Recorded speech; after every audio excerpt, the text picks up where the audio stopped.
اسی طرح آپ کو پتا ہے کہ ایک مسلمان کا دوسرے مسلمان پہ حق کیا ہے، اس کو سلام کیا جائے. تو جہاں پر آپ دیکھیں گے کہ ایک ڈریس کوڈ ہم پہنتے ہیں تو ہماری یہ بھی پہچان ہوتی ہے کہ ہم سے کوئی بھی مسلمان آ کر کیسے انٹریکٹ کرے گا، کیسے ہم سے بات کرے گا. تو اس پہچان کے بہت سے اینگلز ہیں جس کو سمجھنے کی ضرورت ہے. بات یہ ہے کہ جو لوگ اس حکم کو ماننا نہیں چاہتے وہ بہت سے اپنے ریزنز دیتے ہیں. تو میں چاہوں گی کہ کوئکلی ہم اس کا بھی ریویو کر لیں. مثلاً لوگ ان ایریاز کی طرف پوائنٹ آؤٹ کرتے ہیں جو ایکسیپشنز ہیں. جیسے اللہ تعالیٰ نے ان سب سچویشن میں ایکسیپشن کیا دی ہے. روز قیامت ہمیں پتہ چلتا ہے کہ جب تمام لوگ اٹھ کر آئیں گے تو وہ کیا ہوں گے؟ ننگے پاؤں ہوں گے، ننگے بدن ہوں گے اور وہ اکٹھے کھڑے ہوں گے، جس پہ حضرت عائشہ رضی اللہ عنہا نے بہت حیرت کا اظہار کیا تھا کہ کیا وہ ایک دوسرے کی طرف نہیں دیکھیں گے. لیکن یہ ایک خوف کی کیفیت تھی. اسی طرح دوران جنگ ہم دیکھتے ہیں ہمیں ایک ایسی وہ ملتی ہے روایت جس میں یہ پتہ چلتا ہے کہ عائشہ رضی اللہ عنہا اور ام سلیم رضی اللہ عنہا کو جو ہے صحابہ نے دیکھا کہ وہ دونوں ان کی پنڈلیاں کھلی ہوئی تھیں اور وہ جلدی جلدی پانی مشکوں میں ڈال کر اپنے پیٹھ پر رکھ کر لا کر سب لوگوں کو پانی پلا رہی تھی. تو جنگ کی جو سچویشن ہوتی ہے وہ بھی ایک فرق سچویشن ہو جاتی ہے. اسی طرح آپ دیکھیں کئی دفعہ کوئی نیچرل ڈیزاسٹر ہو جاتا ہے جس کی وجہ سے لوگوں کو ایک دم گھر سے باہر نکلنا پڑ جاتا ہے اور یا کسی کی جان بچانی پڑ جاتی ہے. مرد کو ہی کسی ایک عورت کو جو ہے کوئی ڈوب رہی ہے یا کوئی کسی چیز کے نیچے دبی ہوئی ہے اس کو نکالنا پڑ جاتا ہے. تو یہ بھی ایک ایکسیپشن ہے. پھر اسی طرح آپ دیکھیں کہ احرام جو ہے دوران احرام یہ بھی کہا جاتا ہے کہ جی اس میں بھی تو حج کے ٹائم پہ کیوں منع کیا گیا ہے، جبکہ ہمارے پاس وضاحت سے یہ واقعہ آتا ہے جس میں پتہ چلتا ہے کہ عائشہ رضی اللہ عنہا کہتی ہیں کہ ہم حالت احرام میں تھے اور جب ہمارے سامنے سے کوئی گزرتا تھا تو ہم اپنی اوڑھنیاں جو تھی اپنے اوپر ڈال لیا کرتے تھے. یعنی یہ نہیں ہے کہ وہ بالکل ہی اپنے آپ کو بالکل کھلا چھوڑ کر جاتے تھے.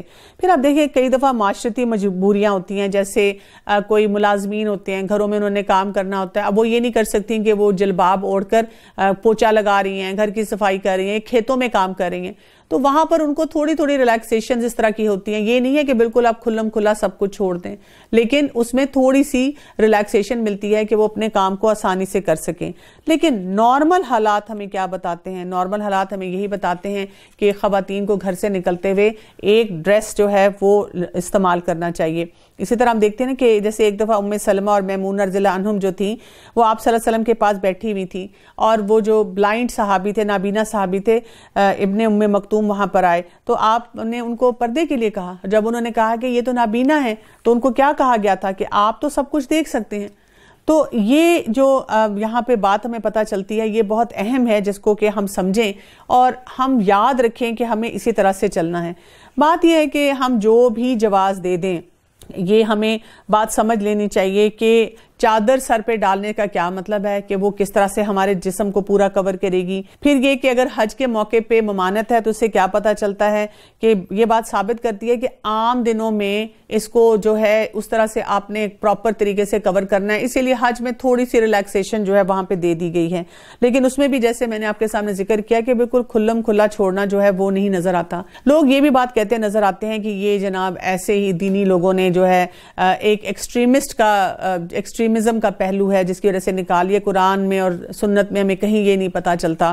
تو جب تک وہ وضاحت سے قرآن کو نہ پڑھے اور ان آیات کا غور و فکر نہ کرے وہ یہ بات نہیں کہہ سکتے. ہمیں عائشہ رضی اللہ عنہا کا جو عفق کا واقعہ آتا ہے اس میں بھی پتا چلتا ہے کہ وہ کہتی ہیں کہ جب وہ صفوان رضی اللہ عنہ نے مجھے حجاب سے قبل دیکھا تھا اور جب انہوں نے دیکھا تو میں نے فوراً اپنی اوڑھنی اپنے منہ پہ کر لی. اور اب آج کے دور میں دیکھیں ہم اس قسم کی باتیں کیا کرتے ہیں، ہم کہتے ہیں face is the index of mind. ہم ایسی بات کرتے ہیں.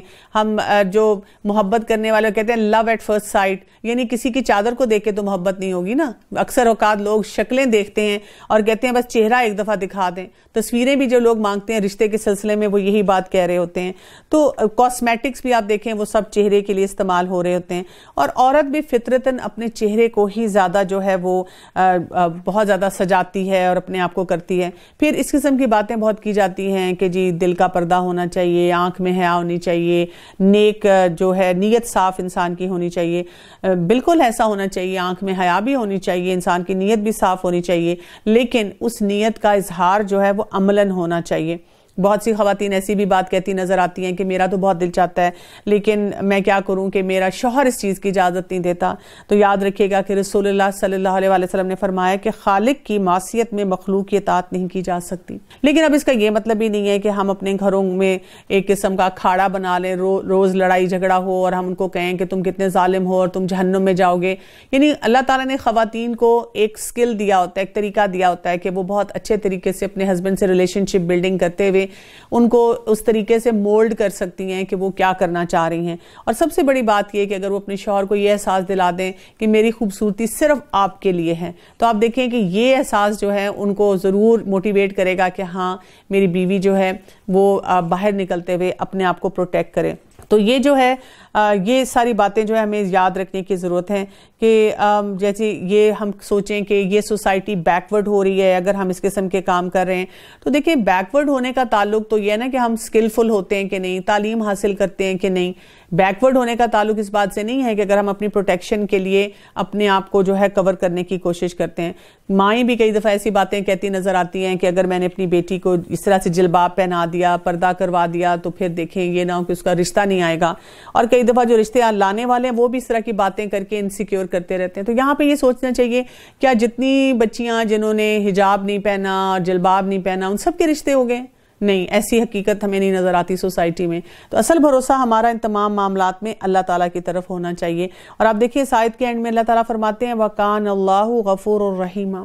یہ اللہ تعالیٰ غفور و رحیم ہے, اس لیے اللہ تعالیٰ نے یہ حکم دیا ہے ہمیں کہ ہم اپنے آپ کو کور کریں. اس میں ہمارے تنگی نہیں پیدا کی. اگر اب بھی یہ منافق اور وہ جن کے دلوں میں بیماری ہے اور وہ لوگ جو مدینہ میں غلط افواہیں اڑانے والے ہیں باز نہ آئے تو ہم آپ کو ان کی تباہی پر مسلط کر دیں گے. پھر تو وہ چند دن ہی آپ کے ساتھ اس شہر میں رہ سکیں گے. ان پر پھٹکار برسائی گئی, جہاں بھی مل جائیں پکڑے جائیں, خوب ٹکڑے ٹکڑے کر دیے جائیں. ان سے اگلوں میں بھی اللہ کا یہی دستور رہا ہے, تو اللہ کے دستور میں ہرگز رد و بدل نہیں ہوگی.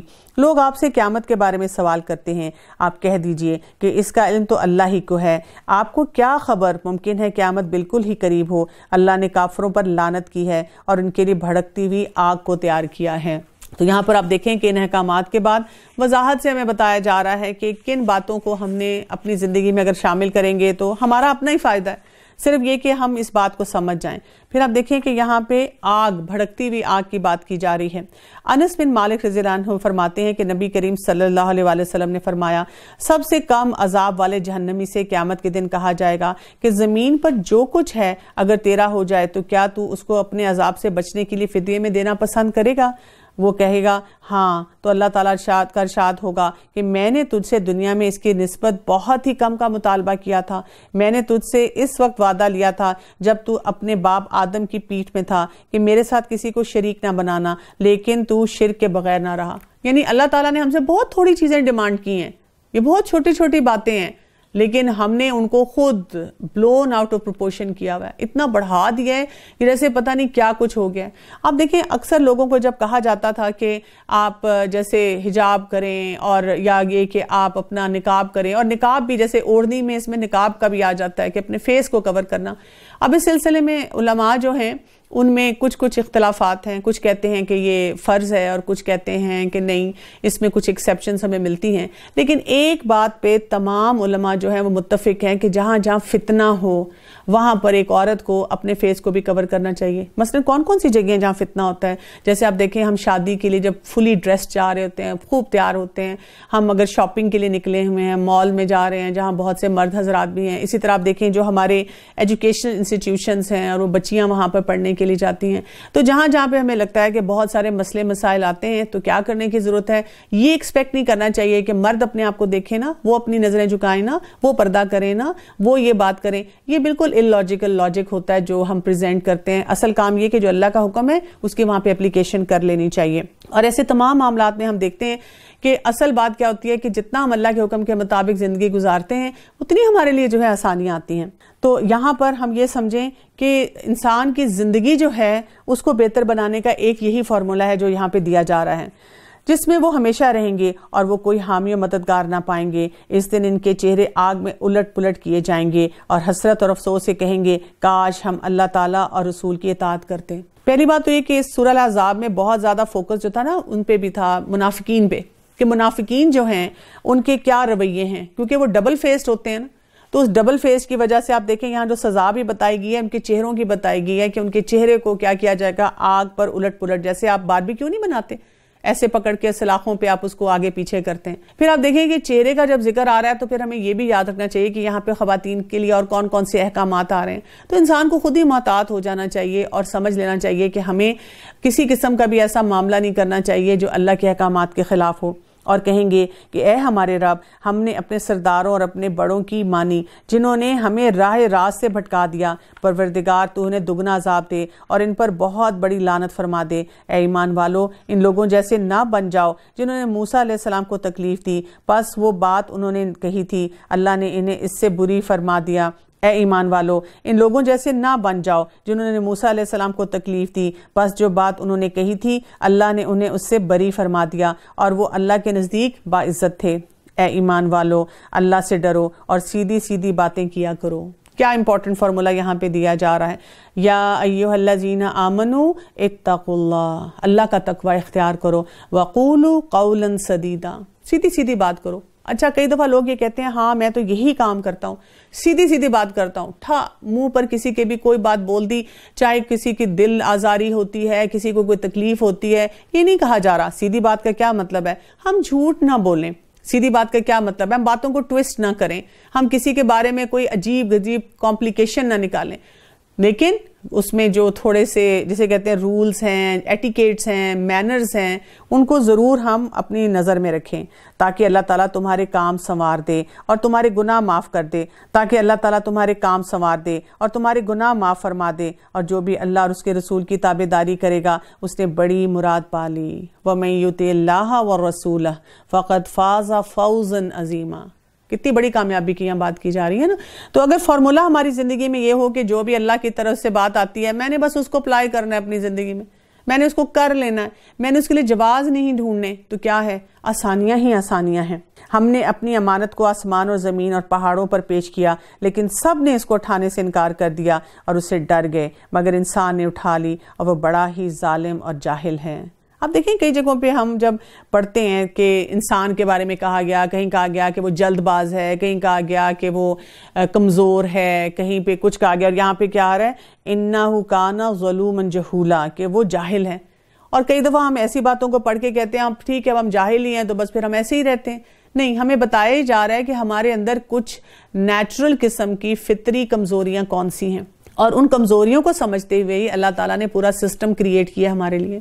پورے طریقے سے ہمیں بتایا کہ دیکھو اس کمزوری سے اپنے بچنے کے لیے اس کام کو اپنی زندگی میں اختیار کرو، یہ تمہاری اسٹرینتھ بن جائے گا. کیونکہ دیکھیں دنیا میں بھی لوگ یہ کہتے ہیں نا کہ ہم پیکج ہیں کمزوری کا اور ویکنس اور اسٹرینتھ کا. تو کمزوری جو ہے کئی دفعہ ہماری ٹھیک نہیں ہو پاتی، لیکن جو ہماری اسٹرینتھ ہوتی ہے نا اس کے ذریعے ہم اپنی کمزوری پہ قابو پا سکتے ہیں. تو اللہ تعالیٰ جو ہمیں سسٹم دے رہے ہیں نا وہ بڑا اسٹرانگ ہے، اس کو ہم جتنا اختیار کریں گے نا اتنا زیادہ ہم اپنی پھر کمزوریوں میں سے بھی اپنے آپ کو بچا سکیں گے. یہ اس لیے کہ اللہ تعالیٰ منافق مردوں اور عورتوں اور مشرک مردوں اور عورتوں کو سزا دے اور مومن مردوں اور عورتوں کی توبہ قبول فرمائے، اور اللہ تعالیٰ بڑی ہی بخشش والا اور مہربان ہے. تو یہاں پہ آپ دیکھیں کہ منافقوں کی بات ہو رہی ہے کہ منافق کیا کرتے ہیں، اور آپ دیکھیں جہاں پہ ہم نے خاص طور پہ پردے کی بات بھی کی اور گھر سے نکلنے کی اور بہت سارے خواتین کے احکامات، اس میں بھی آپ دیکھیں گے کہ منافقوں کا بہت بڑا رول ہو جاتا ہے کہ جس طریقے سے وہ پریشرز ڈالتے ہیں، سوسائٹی پہ پریشر کریٹ کرتے ہیں کہ لوگوں کے لیے ان کاموں کو کرنا جو ہے مشکل ہوتا چلا جاتا ہے. لیکن یہاں پہ اسی لیے اینڈ میں کیا بتا دیا گیا کہ منافق مرد اور منافق عورتیں، مشرک مرد مشرک عورتیں، ان کا حساب الگ ہوگا. اور توبہ کس کے لیے ہوگی اللہ تعالیٰ کی طرف سے؟ مومن مرد اور مومن عورتوں کے لیے. 22واں پارہ سورہ سبا. بسم اللہ الرحمن الرحیم. الحمد للہ الذی لہ ما فی السماوات وما فی الارض ولہ الحمد فی الآخرہ وہو الحکیم الخبیر. شروع کرتی ہوں اللہ کے نام سے جو بہت مہربان اور نہایت رحم فرمانے والا ہے. تمام تعریفیں اس اللہ کے لیے ہیں جس کی ملکیت میں وہ سب کچھ ہے جو آسمان اور زمین میں ہے. آخرت میں بھی تعریف اسی کے لیے ہے، وہ بڑی حکمتوں والا اور پورا خبردار ہے. جو زمین میں جائے اور جو اس سے نکلے اور جو آسمان سے اترے اور جو چڑھ کر اس میں جائے وہ سب سے باخبر ہے اور مہربان اور نہایت بخشش والا ہے۔ کفار کہتے ہیں کہ ہم پر قیامت نہیں آئے گی۔ آپ کہہ دیجئے مجھے میرے رب کی قسم جو عالم غیب ہے وہ یقیناً تم پر آئے گی، اور اللہ تعالیٰ سے ایک ذرے کے برابر بھی چیز بھی پوشیدہ نہیں، نہ آسمانوں میں اور نہ زمین میں، بلکہ اس سے بھی چھوٹی اور بڑی ہر چیز کھلی کتاب میں موجود ہے۔ یعنی جو بھی ہم چیز سمجھ سکتے ہیں نا، یہاں پہ جیسے ذکر آ رہا ہے کہ ایک ذرے کے برابر، یعنی اگر ہم نے پہلے ایٹم کے بارے میں جانا اور اب ہمیں کوئی ایٹم کے اندر بھی اور اس سے بھی چھوٹی چیز پتہ چل رہی ہے، تو اللہ تعالیٰ یہاں پہ بتا رہے ہیں کہ جو سب سے چھوٹی کسی بھی دور میں سب سے مائکروسکوپک لیول پہ کوئی چیز ہے نا جو کہ ڈسکور ہوئی ہے، اللہ تعالیٰ کو اس کے بارے میں بھی پتہ ہے، اور اس سے بھی آگے جو آپ ڈسکور کرنے والے ہیں اس کا بھی علم اللہ کے پاس ہے، تاکہ وہ ایمان والوں اور نیکوکاروں کو بھلا بدلہ عطا فرمائے۔ یہی لوگ ہیں جن کے لیے مغفرت اور عزت کی روزی ہے، اور ہماری آیتوں کو نیچا دکھانے کی جنہوں نے کوشش کی ہے یہ وہ لوگ ہیں جن کے لیے بدترین قسم کا دردناک عذاب ہے۔ بہت اہم بات ہے یہاں پر کہ ہم کبھی بھی یہ کوشش نہ کریں کہ اللہ کی آیات کے اگینسٹ جو ہیں جائیں۔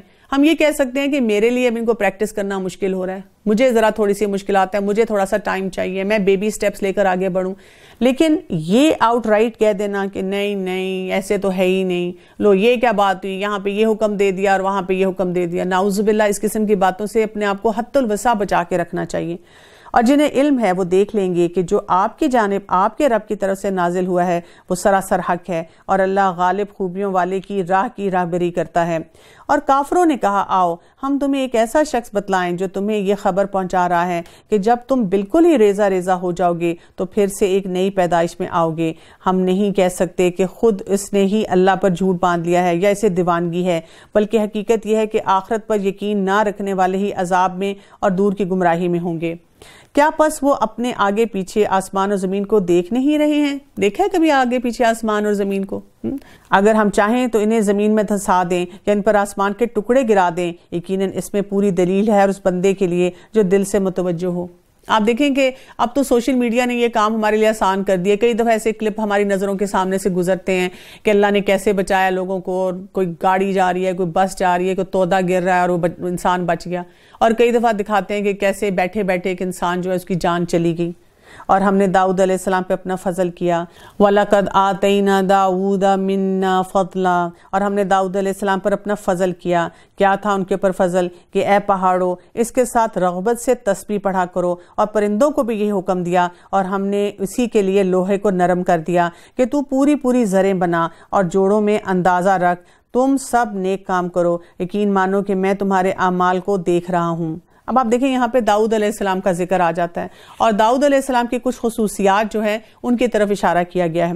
ابو ہریرہ رضی اللہ عنہ سے روایت ہے کہ رسول اللہ صلی اللہ علیہ وسلم نے فرمایا داؤد علیہ السلام کی زبان پر زبور کی تلاوت اتنی آسان کر دی گئی تھی کہ وہ سواری کی زریں باندھنے کا حکم دیتے اور سواری تیار ہونے سے پہلے زبور کی تلاوت مکمل کر لیتے۔ عبداللہ بن عمر رضی اللہ عنہ سے روایت ہے کہ نبی کریم صلی اللہ علیہ وسلم نے مجھ سے فرمایا مجھے معلوم ہوا ہے کہ تم ساری رات قیام کرتے اور سارا دن روزہ رکھتے ہو۔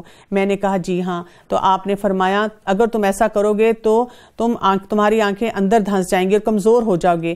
ہر مہینے 3 روزے رکھا کرو، اور یہ ایسا ہی ہے جیسے ہمیشہ روزہ رکھنا۔ اور ایک اور روایت میں آتا ہے کہ آپ نے فرمایا داؤد علیہ السلام کی طرح روزہ رکھو، وہ ایک دن روزہ رکھتے اور ایک دن ناغہ کرتے، اور میدان جنگ میں کبھی پیٹ نہ دکھاتے تھے۔ اسی طرح ایک اور روایت میں آتا ہے کہ عبداللہ بن عمر رضی اللہ عنہ سے روایت ہے کہ نبی کریم صلی اللہ علیہ وسلم نے فرمایا اللہ کے نزدیک سب سے زیادہ پسندیدہ روزہ داؤد علیہ السلام کا ہے، وہ ایک دن روزہ رکھتے اور ایک دن ناغہ کرتے، اور سب سے زیادہ پسندیدہ قیام بھی داؤد علیہ السلام کا ہے، وہ آدھی رات سوتے تھے اور پھر تہائی رات نماز پڑھتے اور پھر چھٹا حصہ سوتے تھے۔ یعنی داؤد علیہ السلام کی جو عبادت ہے اس کا یہاں پہ خاص طور پہ ذکر کیا جا رہا ہے، پھر جو بھی اللہ تعالیٰ نے ان کو کوالٹیز دی تھیں دنیاوی حساب سے ان کا بھی ذکر ہے، لیکن یہاں پر خاص طور پہ جب ہم بات کرتے ہیں داؤد علیہ السلام کی اور آج کے معاشرے پہ نظر ڈالتے ہیں، پتہ نہیں لوگوں نے یہ آیات پڑھ کے کیسے ایزیوم کر لیا کہ جب یہاں پہ یہ بات ہوئی ہے کہ وہ رغبت سے تسبیح پڑھا کرتے تھے، یعنی کہ پہاڑ تھے، پرندے تھے اور وہ تسبیح پڑھتے تھے، اور لوگ ایسے بات کرتے ہیں کہ داؤد علیہ السلام جو تھے نعوذ باللہ کوئی شاید آرکیسٹرا پلے کر رہے ہوتے تھے، کہ وہاں پہ میوزیکل سسٹم ہوتا تھا سارا، اور لوگ ایسی باتیں کرتے چلے جاتے ہیں کہ داؤد علیہ السلام نے بھی تو جو ہے وہ میوزیکل طریقے سے گایا تھا اور سب کچھ کیا تھا۔ یہ ان کی کم عقلی ہے، کیونکہ انہوں نے نہ تو یہ عربی جو ہے اس کو صحیح طرح سے پڑھا، نہ انہوں نے احادیث کا مطالعہ کیا، نہ ان کو کو نبوت کا ایک جو سٹینڈرڈ ہے، معیار ہے، اس کی سمجھ آئی ہے۔ تو داؤد علیہ السلام نے کبھی بھی ایسا کوئی کام نہیں کیا جو کہ جائز نہیں تھا، جو کہ درست نہیں تھا، اور داؤد علیہ السلام کی بات کرنے کے ساتھ ہم کسی بھی ایسی چیز کو حلال نہیں کر سکتے جو کہ ہماری شریعت میں ویسے ہی وضاحت سے جو ہے وہ حرام کر دی گئی ہے۔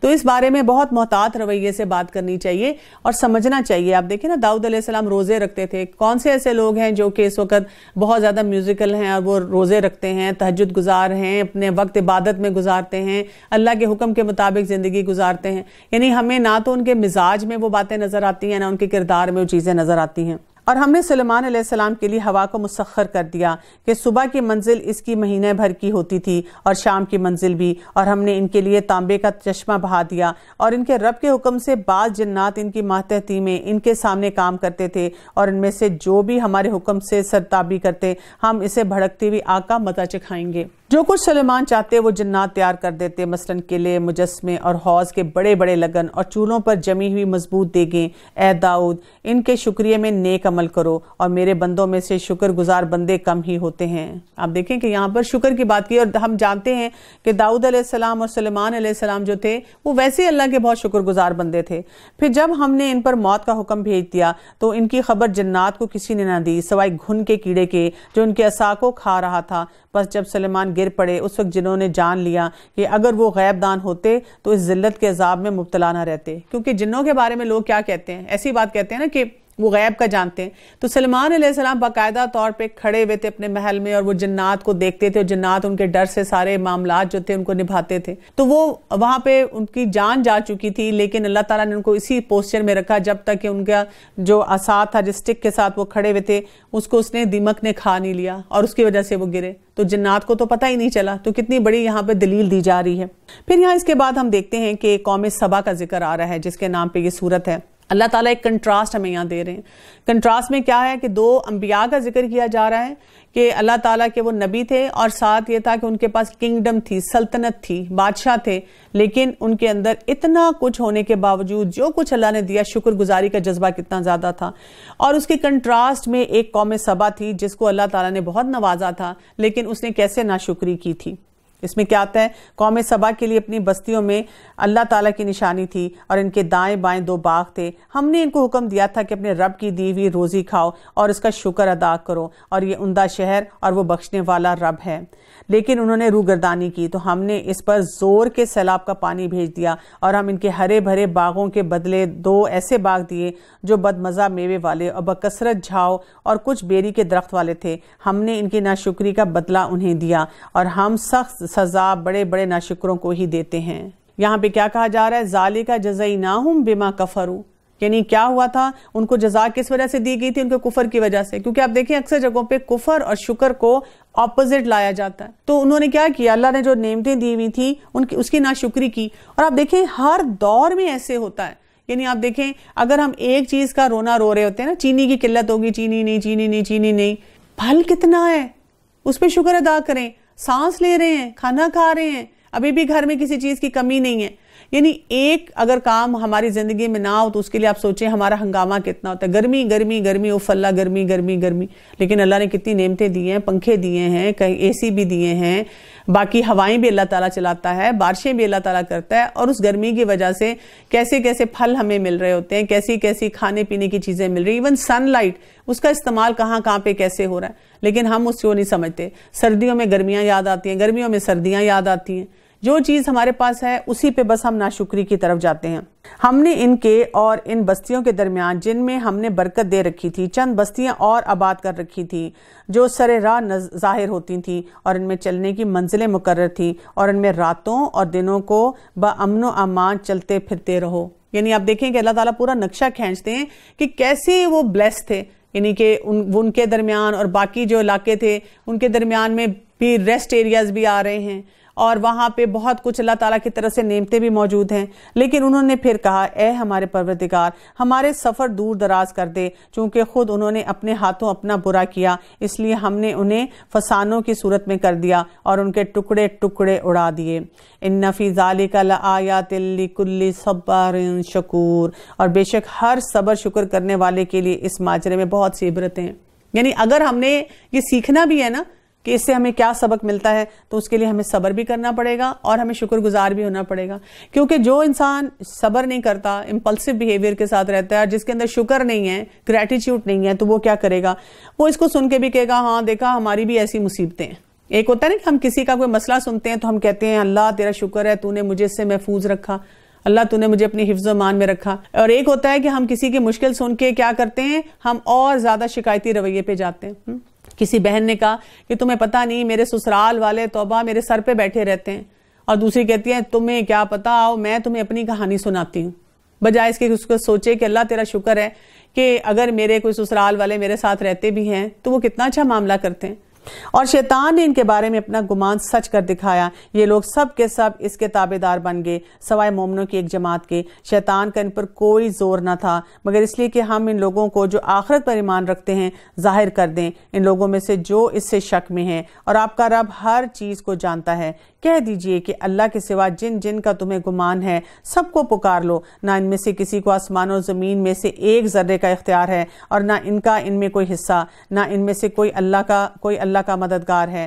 شفاعت بھی ان کے پاس کچھ نفع نہیں پہنچا سکتی بجز ان کے جن کے لیے اجازت ہو جائے. یہاں تک کہ جب ان کے دلوں سے گھبراہٹ دور کر دی جاتی ہے تو پوچھتے ہیں کہ تمہارے پروردگار نے کیا کہا.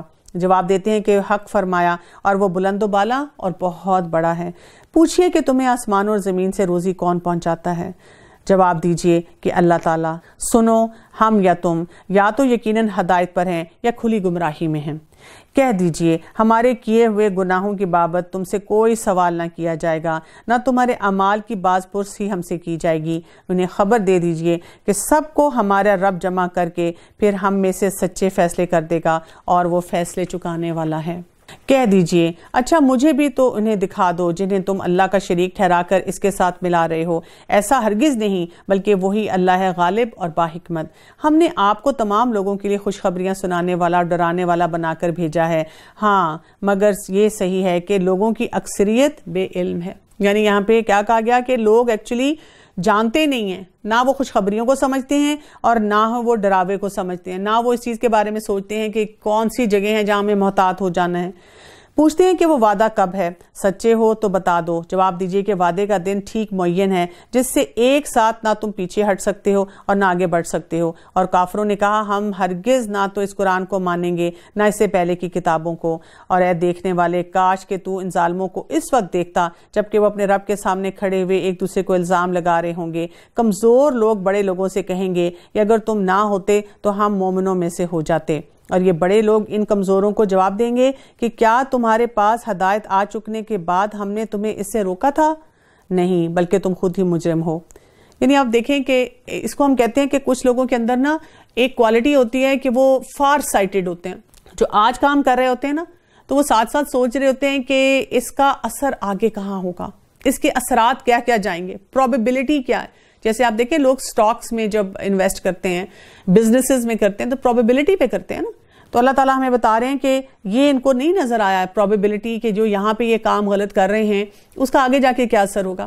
اور میں آپ کو بہت مزے کی بات بتاؤں کہ اللہ تعالیٰ کے جتنے احکامات اگر آپ دیکھیں اور اس کے بارے میں اگر آپ گوگل کر کے پڑھنا شروع کریں تو آپ میجورٹی میں دیکھیں گے کہ آپ کو کوئی بھی ماہر نفسیات ہوگا، لائف کوچ ہوگا، اس فیلڈ کا ایکسپرٹ ہوگا، وہ آپ کو بتا رہا ہوگا کہ ان کو آپ اسی طرح سے کریں، اور جو فارمولاز دیے جا رہے ہوں گے وہ وہی ہوں گے جو قرآن اور حدیث میں ہوں گے.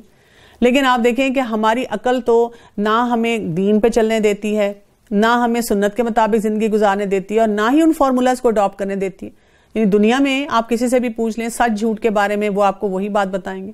غصے کے بارے میں، اسی طرح انسانی تعلقات کے بارے میں کچھ نہ کچھ سٹینڈرڈ معیار وہ اسی قسم کا دیں گے. اس کے جواب میں کمزور لوگ ان متکبروں سے کہیں گے کہ نہیں، بلکہ دن رات مکر و فریب سے ہمیں اللہ کے سامنے کفر کرنے اور اس کے شریک مقرر کرنے کا ہمارا حکم دینا ہماری بے ایمانی کا باعث ہوا. اور عذاب کو دیکھتے ہی سب کے سب دل میں پشیمان ہو رہے ہوں گے، اور کافروں کی گردنوں میں ہم توق ڈال دیں گے.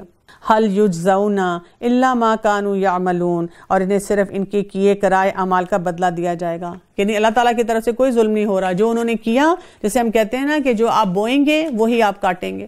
تو ہم سب کو روز یہ سوچنا چاہیے کہ آج میں نے اپنی آخرت کے لیے کیا بویا ہے، اور اس میں کیا میں اپنی سوچ پہ جا رہا ہوں کہ جی میں نے تو بڑا اچھا فارمولا بنا لیا ایک نیا، اور مجھے لگتا ہے کہ یہ فارمولا بڑا کامیاب ہوگا. نہیں، ہٹ اینڈ ٹرائل نہیں چلتا. یعنی کہ جو معاملات ہیں، جیسے دیکھیں ایک ڈاکٹر ہے نا، جب اس کو ایک مریض کی جان بچانی ہے تو وہ ہٹ اینڈ ٹرائل پہ نہیں چلتا کہ میں سوچ رہا ہوں، میرا خیال ہے یہ نا ٹرائی کر کے دیکھوں. نہیں، آپ کو کیا کرنا ہوتا ہے؟ جو فارمولا ٹرائیڈ اینڈ ٹیسٹڈ ہوتا ہے آپ اس پہ چلتے ہیں. آپ دیکھیں یہ نئی وبا جس نے پوری دنیا کو اپنے گھیرے میں لے لیا، شروع میں جو مسئلے مسائل آئے وہ کیوں تھے کہ ڈاکٹرز نے ڈیسپریشن میں آ کر جو تھوڑی بہت ابھی پوری ریسرچ نہیں ہوئی تھی وہ فارمولا اپلائی کیے، لیکن پھر ان کو سمجھ آ گئی کہ نہیں، اب ہمیں باقاعدہ طور پہ ریسرچ کر کے دیکھنا ہے کہ کون سا ٹیکہ لگانا ہے، کون سی دوائی دینی ہے، کس کو داخل کرنا ہے، کس کو نہیں کرنا ہے. اور پھر جیسے جیسے ان کی سمجھ بڑھتی جا رہی ہے تو پھر بہت سے جو مریض ہیں ان کو بہتر طور پہ ہینڈل کیا جا رہا ہے. تو اس دین میں نا ہٹ اینڈ ٹرائل فارمولا نہیں ہوتا، یہ ہم اپنے لیے مشکلات پیدا کر رہے ہیں. جو لائف سیونگ سچویشنز ہوتی ہیں جس میں انسان کی زندگی ایٹ سٹیک ہوتی ہے، اس میں ہمارے پاس ہمیں سیف پلے کرنا ہوتا ہے، ہمیں وہ کام کرنا ہوتا ہے جو بہت سی ریسرچ یا ڈیٹا میں بتا رہا ہے کہ اس معاملے کو ایسے ہی لے کر چلیں. اور ہم نے جس بستی میں جو بھی آگاہ کرنے والا بھیجا، وہاں کے خوشحال لوگوں نے یہی کہا کہ جس چیز کے ساتھ تم بھیجے گئے ہو ہم اس کے ساتھ کفر کرنے والے ہیں.